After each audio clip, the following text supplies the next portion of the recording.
Bueno, gente, nuevamente gracias por estar, gracias a los que se sumaron después del bloque anterior. Y bueno, continuamos con este congreso, ¿sí?, de cultura cinegética y de ciencias aplicadas a la conservación. Toca el bloque en una temática que es muy importante y que ya viene del bloque anterior, todo lo que nos comentó Bruno Carpinetti, pero bueno, acá tenemos en sí lo que es la experiencia práctica, ¿sí?, la parte concreta y de hechos ya probados y trabajo organizado.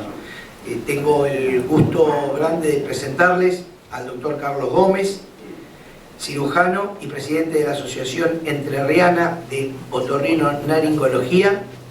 Pensé que me iba a trabar,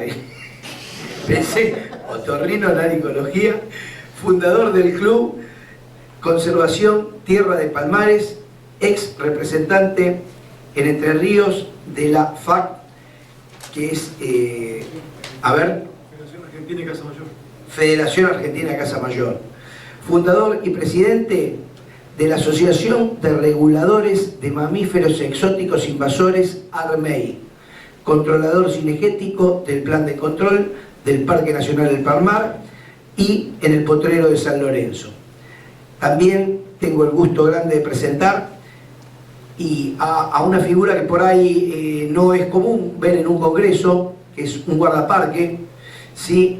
Él se llama Luis Emiliano Francisconi, es guardaparque en el Parque Nacional del Palmar, coordinador del Plan de Control de Mamíferos Exóticos Invasores del Parque Nacional y especializado en biología de conservación, ¿sí? Así que bueno, los voy a dejar con ellos y bueno, los escuchamos, gente. Hola, ¿ahí se escucha bien? Bueno, buenas tardes. Antes que nada, por ahí agradecerle a Carlos y a la gente de ARMEI con CONAESI por el espacio. Por ahí es muy importante para el plan salir, darse a conocer y no siempre se encuentran los espacios, que es una temática sensible y por ahí acá encontramos el espacio y bueno, agradecerles eso. El plan de control de mamíferos exóticos invasores del Parque Nacional del Palmar, del que les voy a hablar. Antes les voy a hacer una pequeña introducción, hay muchos temas que ya tocaron a lo largo de la tarde, pero la introducción es de las invasiones biológicas. Como varios dijeron, son uno de los principales agentes de cambio a nivel global y de pérdida de biodiversidad. También son uno de los principales agentes de pérdida de biodiversidad en las áreas protegidas. Estas invasiones biológicas se pueden dar por fauna, hay una imagen del huevo del jabalí, el ciervo axis, o por flora en el caso del paraíso. Por ahí lo tocaron en la presentación anterior, pero las invasiones estas biológicas primero se produce una introducción asociada al hombre, al traspaso de las barreras naturales de cada especie, y en este nuevo lugar se naturalizan. Se naturalizan quiere decir que persisten en el lugar, no precisamente se tienen que comportar como invasoras. También hay especies nativas que se pueden comportar como invasoras. Para comportarse como invasoras, tienen características específicas que le permiten, o porque encuentran un nicho vacante, o porque tienen una reproducción clonal en el caso de los vegetales, o de los mamíferos que tienen una mayor adaptación. Hoy hablaban por ahí de la adaptación que tiene el chancho a los distintos ambientes y cómo puede dispararse su población donde encuentra estas condiciones favorables. Las especies que le da intervención el plan son el ciervo axis y el jabalí, como les decía, y el antílope negro, que no pusimos una imagen porque está citado, pero no hay tanta abundancia de antílopes negros. Estas especies que se eligieron a darle intervención vienen asociadas a un problema de conservación. Como les decía, el Parque Nacional Palmar se encuentra ubicado en Entre Ríos, tiene 8.000 hectáreas, se crea en el 66, con el objetivo de conservar una muestra importante de palmar pastizal. Este palmar pastizal se veía afectado por el jabalí, por las bozadas que producía y cómo iba destruyendo los renovales de palmera. Esta es una imagen de una tesis que demostraba que el 78% de los renovales de las palmeras de las transectas de estudio eran depredados por el jabalí. Este problema de conservación ataca directamente a uno de los valores de conservación del parque. Hoy hablaban mucho de política, de gestión. El parque tiene un plan de gestión que es más allá de una gestión de gobierno, ¿no? Comienza el anteúltimo en 2005. Estos planes de gestión surgen a través de la comunidad, de los actores locales, de los vecinos al área protegida, que son los que dijeron que el valor de conservación del área protegida era la palmera, y son los mismos que dijeron que para conservar esa palmera había que controlar el jabalí para reducir la superficie gozada. No es que fueron solamente un sector de la comunidad que dijo hay que ir atrás del jabalí.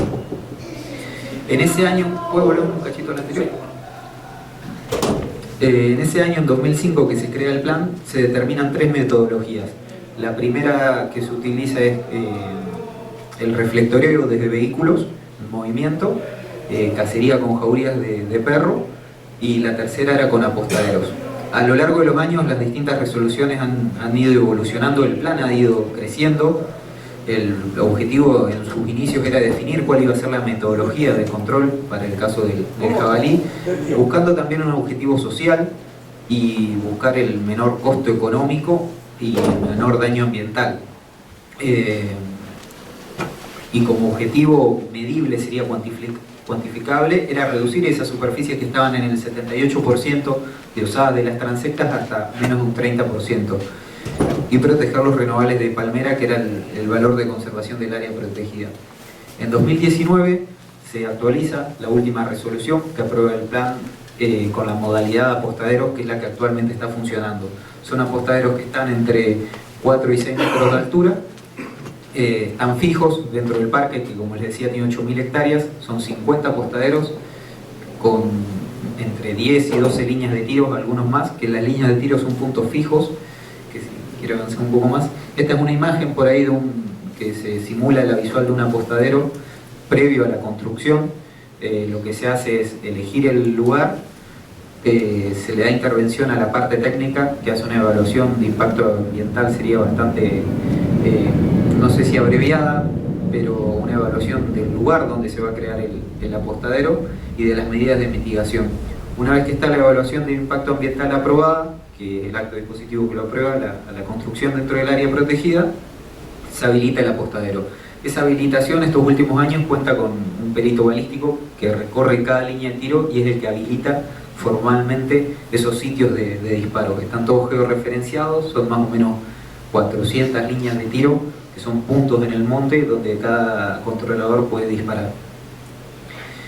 Una vez que se hacen los disparos, que capturan el animal, regresan a una sala de cuereado. Por ahí tiene una parte que es que ellos, los controladores, realizan un registro dentro del área protegida, tienen un horario estipulado, está todo coordinado para que transcurran los 50 apostaderos juntos en un mismo periodo. Una vez que todos los apostaderos funcionan y terminan su tarea, regresan al área administrativa donde está esta sala de cuereado, donde se obtienen datos de sexo, el individuo, si es jabalí o ciervo axis, el número de fetos, las medidas morfométricas de cada especie. Con estos datos es que por ahí hoy hablaba el presentador de España de estimar poblaciones. Se estima más que nada la edad poblacional o a qué está haciendo foco en ese momento el control con las medidas morfométricas. Una vez que pasan por esa sala de cuereado donde se cuerea y se visera los animales que todavía no han sido viserados en el campo, pasan a una sala de faena. En esta sala de faena ya se trata al animal como carne, sería, que es donde es la parte limpia, donde se los desposta y donde queda un cuarto para el Parque Nacional, que es el que se encarga después de donarlo a los comedores. Por ahí también habló Senasa de los análisis que se hacen. Voy a retocar algunos temas, que es lo mismo que dijeron ellos: brucelosis, tuberculosis, leptospirosis y triquinosis, que se han ido analizando todos estos años en distintas etapas, y actualmente Senasa, de la sede de Colón, analiza las muestras 2 veces al año más o menos, que de los animales abatidos se sacan muestras de sangre que se acercan después a Senasa. Actualmente se estudia la peste porcina, triquinosis, después esas muestras igual pueden seguir viajando para estudiar otras cosas más. Cuando les decía lo de la carne, por ahí el objetivo social del plan, a lo que va de agosto, 3.500 kilos de carne fueron entregados a los comedores comunitarios de la zona. sobre todo Concordia, Villa Elisa, Colón, que van directamente a un comedor en situaciones muy precarias, ¿no? Y 1.200 kilos de carne que van destinadas al cuartel de bomberos de Colón, a otras instituciones que colaboran con el área protegida, a las quemas controladas que hace el parque y a distintos eventos. Toda esta carne, una vez que terminan de procesarla, pasan por otra oficina donde se les confecciona una guía de tránsito. Estas guías de tránsito son de carácter nacional, no se utilizan solamente para la fauna del plan, sino para cualquier producto de fauna o subproducto de fauna. En este caso lo utilizamos para eso. Los impactos por ahí del programa que ha tenido a lo largo de estos años, yo les decía que comenzó en 2006, en 2006 comenzó, después de que en 2005 se firmó la resolución, es que los jabalíes han logrado disminuir su abundancia. Esto se determina primero con el porcentaje de osadas que hay, que ha disminuido, y después con los avistamientos, tanto de los controladores que están en cada una de sus torres tomando datos toda la noche de lo que ven, además de lo que cazan, y con cámaras trampas también. Todas estas distintas metodologías sirven para reforzar el hecho de que la población de jabalí ha ido disminuyendo y que la población de los renovales de palmera se han recuperado. Por ahí en la pandemia lo que se pudo ver es que bastó un año y un poquito más de suspender el plan para que la población de jabalí se recuperara y los daños volvieran a ser los mismos. El ciervo axis falta reducir su abundancia todavía, limitar su crecimiento, sigue teniendo un crecimiento exponencial, pero no solamente en el área protegida, en muchas partes el ciervo axis sigue creciendo. Los efectos en otras especies todavía no están del todo claros, las relaciones que hay entre especies. Hoy hablan de dinámica de población, por ahí enfocarse en el jabalí hace que se disparen otros procesos en el ecosistema. Y el fortalecimiento institucional e interinstitucional que se viene dando a lo largo de todos estos años que tiene el plan, a través del trabajo que se hizo junto a SENASA, junto a las universidades, junto a un montón de casas de estudios. Han salido muchas tesis de grado, de postdoctorado del parque, de todo este material que hay, ¿no? No es lo mismo colectar una muestra de sangre a campo, que es lo que le toca hacer a la mayoría de los cazadores cuando SENASA lleva la muestra, que colectarla en estas instalaciones.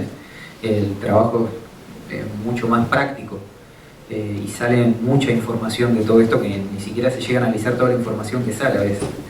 Y la continuidad del plan, un plan de conservación de tantos años que haya logrado sostenerse durante tantos años a pesar de la pandemia y que haya retomado fuerzas, es bastante poco documentado.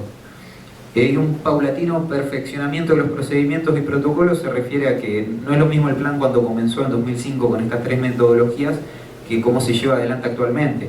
Actualmente tiene un protocolo de bioseguridad donde todos los controladores están con mamelucos, el animal se lo trata de otra manera, las instalaciones han mejorado, ahora hay 2 salas, se trabaja con un biofiltro, ha crecido mucho en todos estos años. Y muchas gracias, los dejo con Carlos.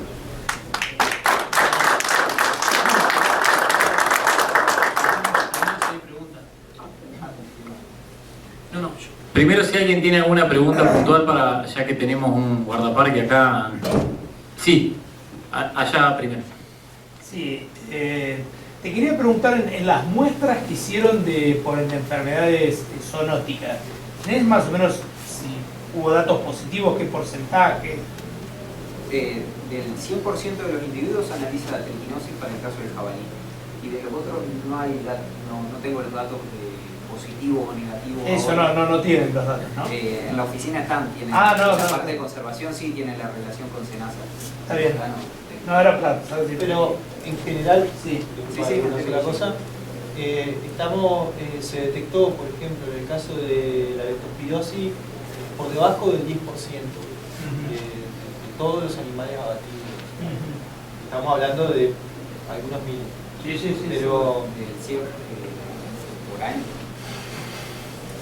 En general. Alrededor de 1.700 ciervos axis se controlan por año, o sea, el número es bastante grande. Sí, claro. No se toma muestra de todos los ciervos axis, sino una porción. Por ahí. Sí, Sí. Una pregunta, no me quedó claro, como fauna autóctona del Palmar, Sí, ¿hay cérvidos, hay corzuelas o no hay? sí, hay Hay consuelas. corzuelas. Se estima que la población viene descendiendo. Viene Descendiendo. decreciendo. Ajá. Gracias. Me interesan los datos que aportaste, que en Uruguay hay una bióloga, hija de un guardaparque, que está haciendo una campaña de defensa de que el Axis no afecta a los nativos de Uruguay. Está haciendo una tesis basada Sí. en eso. Esto es lo que yo digo, una estimación. Todavía no está el paper, el dato científico, decir no, Bueno, si pero afecta por o lo no afecta. menos en la palmera sí afecta. Hoy varios hablaron de que se estima de que el ciervo Axis, por su actitud, sacándole espacio, el nicho a la porzuela, ¿no? Pero son todas estimaciones, hasta lo mismo que ocurría, hasta que no se acerque la ciencia y diga, sí, esto es así, es muy difícil por ahí tener eso. Hay un daño que sé que ahora, este año, post-pandémico, o sea, este periodo post-pandémico, hay un equipo que empezó a estudiar que es la incidencia del Axis sobre las leñosas nativas. Todo lo que tiene que ver con el impacto del ramoneo que genera, pero también hay un impacto fuerte del Axis sobre el tema de principalmente una familia que tiene que ver con las mirtáceas, ¿sí? Cuando el ciervo raya la guampa. ¿Vieron? Bueno, cuando pela. Claro, lo que sucede es que se termina encontrando, por ejemplo, renovales de guayabo o de esas plantas de ese tipo, que están casi anilladas de tanto que pelan guampa. Y no así lo hace con el tema de las plantas exóticas. Entonces, bueno, eso es algo que se empezó recién como a hacer una evaluación en cuanto al impacto que genera sobre la vegetación. Pero, bueno, estaría dando algún dato más concreto, pero supongo que se estará trabajando. Ignacio. ¿Alguna otra pregunta para el guardaparque o seguimos con Carlos? Bien, doctor. Sí. Bueno, muchas gracias por la invitación, como decía Emiliano, de CONAESI y de CACIP, por esta posibilidad de mostrarles lo que hacemos, lo mío un poco más práctico. Sí,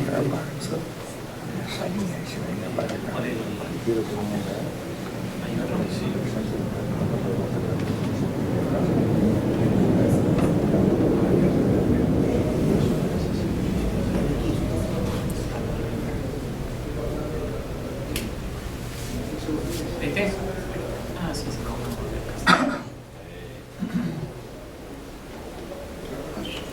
bueno, el plan cuenta con dos grupos de cazadores nucleados en dos instituciones, el Club de Caza Mayor, Menor y Tiro Conservación Territorial Palmares y ARMEI, la Asociación Reguladores de Mamíferos Exóticos Invasores. De los 165 integrantes que participan en el plan, están repartidos en 50 apostaderos, ya que la modalidad de caza, en este caso, es apostadero de altura con cebaderos. Los apostaderos están a cargo tanto en costo como en construcción por parte de los cazadores, como así también el mantenimiento. Con respecto a los cebaderos, estos el cebado se realiza con maíz fermentado, que se coloca en tachos o en charcos naturales, y en bateas la sal y el cebado con soja partida, que también se utiliza, se puede hacer sobre el piso o directamente con cebaderos automáticos, que también lo tenemos permitido. La siguiente. Como decía Emiliano, existen ciertas normas para realizar los disparos y lo hacemos con una normativa, valga la redundancia, de las líneas de tiro tienen que tener 150 metros. Ahí. No, bueno, 150 metros, esto se realiza por cuestión de seguridad y por consejo de peritualísticos y personal del Parque Nacional del Paraná.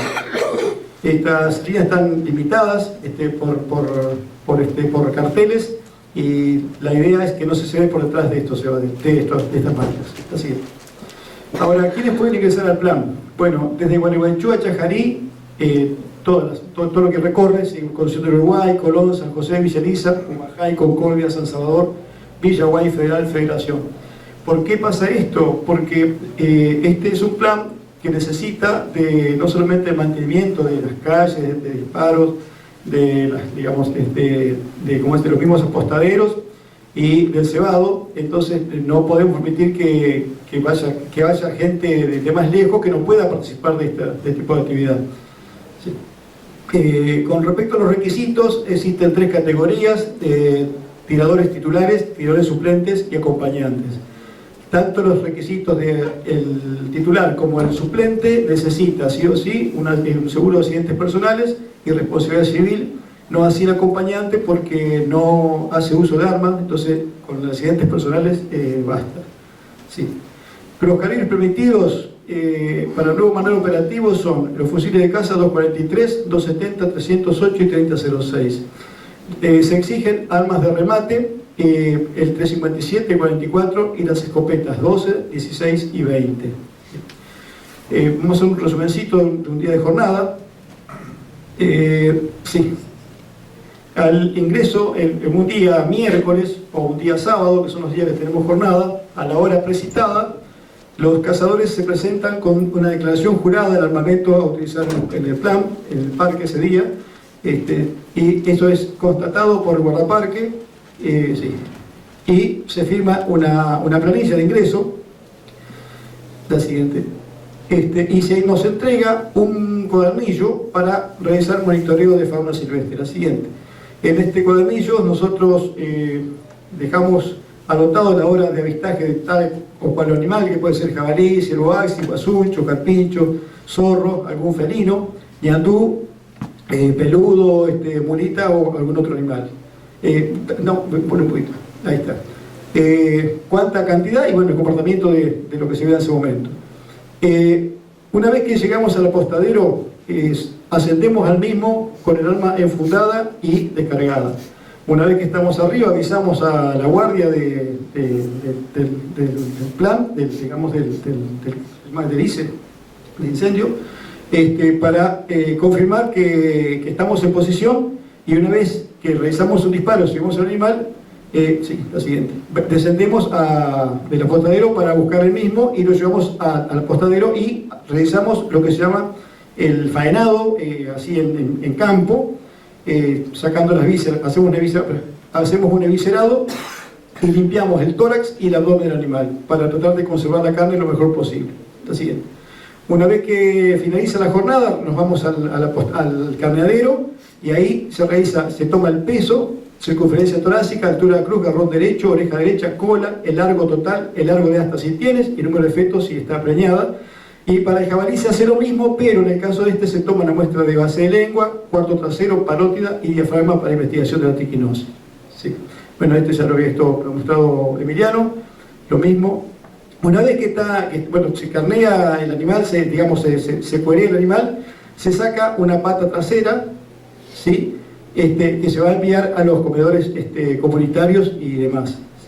Una vez finalizada la jornada, se realiza una guía de tránsito por parte de parques y con la que lo retiramos del mismo. La siguiente. El plan tiene una actividad comunitaria muy importante, ya que de cada animal de más de 25 kilos, un cuarto trasero va a los comedores comunitarios. En el año 2019 se hizo un cálculo tomando los animales abatidos del año 2018, que llegaron a 1.600, y haciendo un promedio de 5 kilos de carne dejado para los comedores, sumó 8.000 kilos de carne anual, ¿sí? A 200 pesos el kilo, en 2019, que más o menos costaba el puesto de carnicería, llegaba a una suma de 1.600.000 pesos. A precio de hoy, sería un aporte de 8 millones de pesos a los comedores comunitarios. Bien, con respecto al costo que esto significa para los cazadores, entre el seguro de responsabilidad civil, de accidentes personales, un promedio de año por la cédula de legítimo usuario, mantenimiento de cebado 2 veces por semana, kilómetros recorridos por semana, 16 viajes por mes, a un promedio de 70 kilómetros de ida, 140 kilómetros de ida y vuelta, combustible, lucro cesante, equipamiento, municiones, pines, indumentaria, etc., asciende para un total de 50 apostaderos a unos 150 millones de pesos anuales. Este es un cálculo que realizó nuestro secretario de Armey, donde muestra que En el año 2019, el gasto que realizaban 51 apostaderos llegaba a la suma de $474.462. En febrero de este año ascendía a 486.959 y hasta el mes pasado llegó a $511.863. Por lo tanto, hoy el plan sí o sí se centra en el interés de los cazadores externos y la sustentabilidad del mismo depende de su participación. Bueno, ¿qué pretendemos a futuro? Un perfeccionamiento constante y replicación, si se puede, en otras áreas del manejo del plan. Tratar de lograr un uso completo de la pieza, sea vísceras, cueros, hasta, para crear nuevos puestos de trabajo para la sociedad. Y de lo nuestro, particularmente, una creación de cooperativas para que el costo no nos sea tan alto. Muy bien, muchas gracias.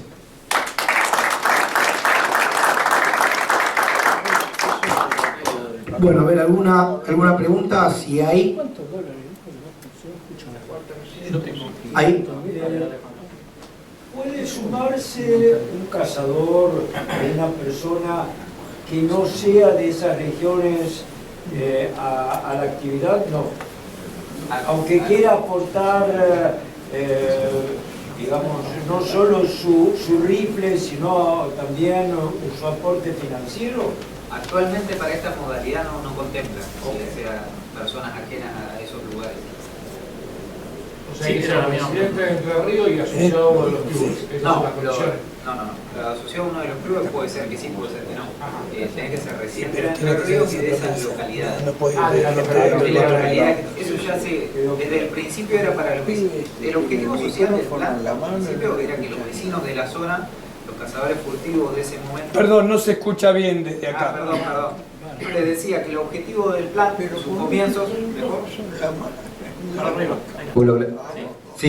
les decía que el objetivo del plan, en su comienzo, cuando hablaba de la parte social, era destinado a los vecinos del área protegida, a los que se consideraban cazadores furtivos de ese momento, para reducir el control que se hacía, legalizar esos cazadores y así poder combatir la invasión del jabalí, ¿no? Como lo comentaba el expositor anterior, muchas veces la metodología no alcanza una sola metodología para controlar una especie, ni hablar que para erradicarla. Por eso al comienzo se utilizaban 3 metodologías. Actualmente la que quedó fue esta, por una cuestión de costos y de practicidad también, y de eficacia. No sé si... ¿Alguna otra pregunta? ¿Qué costo le insume a cada cazador anualmente participar en esa actividad? No, pero a cada cazador, porque ahí hay un número. Por apostadero, unos 3 millones de pesos. Por apostadero. Por apostadero. Integrado por 3 o 4 participantes. Bien. ¿Pensaron en algún momento, a ver, estaba viendo que por la estadística que tenían fue bajando la cantidad de chanchos, ¿sí? De jabalíes, pero que había un aumento exponencial de los ciervos axis, igual no sigue bajando. Yo creo que hace varios años se había hecho una reunión allá en Concordia y medio que se discutía un poco porque las conductas son un poco disímiles entre el chancho y el axis. Con el cebadero, todo eso es más fácil, digamos, lograr la cacería del chancho, no así de repente del axis. ¿Se pensó en algún momento a lo mejor aprovechar que ahora los últimos meses del año, que es la época de la brama, digamos, del ciervo axis, de tratar de instalar otro tipo de cacería para poder generar un mejor control con el axis? Sí, en un momento se implementó de nuevo el reflectoreo, que era desde un vehículo, iban reflectoreando y disparándole a los ciervos que veían. Actualmente, como se incorporó el perito balístico, se incorporaron unas nuevas medidas de seguridad, esa modalidad no entraba, no cumplía con las mismas medidas de seguridad, entonces hay que analizar de nuevo toda esa metodología y ver si podemos cumplir con algunas de esas normas de seguridad o no, y si podemos llevarlo adelante o no. Sí. Claro, porque digamos, ahora que está la época, digamos, de la brama del axis, es más fácil, digamos, poder encontrarlo, ¿no? Por los bramidos. Entonces, de repente podés llegar más fácil a esas poblaciones. Sí, por ahí lo que mostrábamos de los apostaderos es cómo está funcionando actualmente el plan. O sea, el plan como les decía, arrancó en 2006, efectivamente, ha pasado varias etapas y le quedan un montón más, espero. Así que sería cuestión de seguir investigando. Algo como dato para lo que vos estabas hablando de la brama, que es algo que nosotros notamos dentro del parque, que lo hablamos con los biólogos, no hay una información fehaciente, pero ¿qué pasa? Que nos pasa es que el Laxi tiene cría todo el año en el parque y no sabemos por qué. O sea, nosotros encontramos, no es en época de brama y que después viene la cría, encontramos cría durante casi todo el año. Sí, es como los volteos, que también no tienen como una que, relación de volteo. pero no pasa como, pero no lo sé, por eso te pregunto. Ahí en el Palmar no pasa como por ejemplo en Corrientes, que más allá que hay crías talento, pero que los meses, diciembre, enero son los meses que hay drama por todos lados, de Axis. No sé si en el Palmar pasa eso. Que noviembre, diciembre y enero son los meses críticos, digamos, de drama de Axis. O sea, al Axis bramar se lo escucha todo el año. Todo el es año. como que está adaptado al lugar de una manera que brama todo el año porque tiene celo todo el año. exactamente. Exactamente. Es como los perros, cuando nacieron el celo, no es como el Colorado que tiene el celo anual. Sí, o sea, crías corriendo en el campo se ve todo el año. Todo el año. Feto se encuentra todo el tiempo. O sea, por ahí una de las líneas de investigación estaba apuntando a que las ciervas entran en preñez con un quilaje mucho menor que en otros lugares fuera del área protegida. Eso puede ser o por mucho recurso o por múltiples factores, ¿no? Pero si ya comienzan a reproducirse más jóvenes. Sí, te hago dos preguntitas. ¿El plan de manejo no contempla la reintroducción del puma en el parque? No. El plan de manejo surge a raíz de un plan de conservación que era conservar la palmera yatay. Entonces el objetivo principal era conservar la palmera yatay. ¿Cómo lo lograban? Con distintas herramientas. Y entre esas surge el plan de control.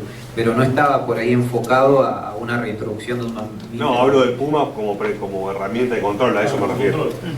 Claro, pero sí. entraríamos a poner dentro del parque otro animal exótico para el parque, porque el puma no es nuestro.